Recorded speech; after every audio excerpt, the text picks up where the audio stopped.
అందరికీ శ్రీరామనవమి శుభాకాంక్షలు. వడపప్పు నైవేద్యంగా పెట్టేశారా? మరి ఈ వడపప్పుని ఏం చేయాలా అని చాలామందికి తోచదు. ఇకపోతే ఇలానే మనం అందరికీ ప్రసాదంగా పెడితే ఒక్కరు కూడా ఇంట్లో తినరు. మరి ఈ రెసిపీ చేసి చూద్దామా? వద్దనకుండా తింటారు.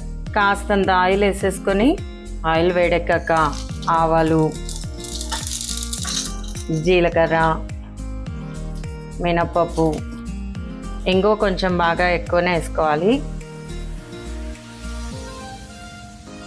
గ్రైండ్ చేసి పెట్టుకున్న పచ్చిమిర్చి పేస్ట్ అండి వేసుకొని కొంచెం బాగా వేపుకోవాలి.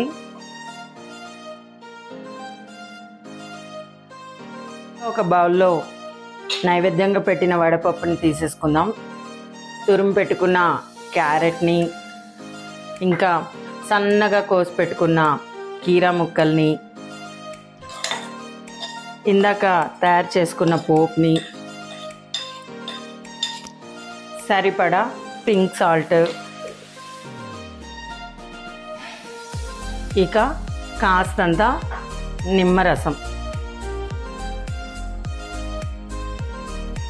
ఈ వడపప్పుని ఇలా తయారు చేసుకొని తింటే అసలు ఎప్పుడు కూడా నార్మల్ డేస్లో కూడా కావాలంటారు. ఇలా బాగా మిక్స్ చేసేసుకోవడమేనండి.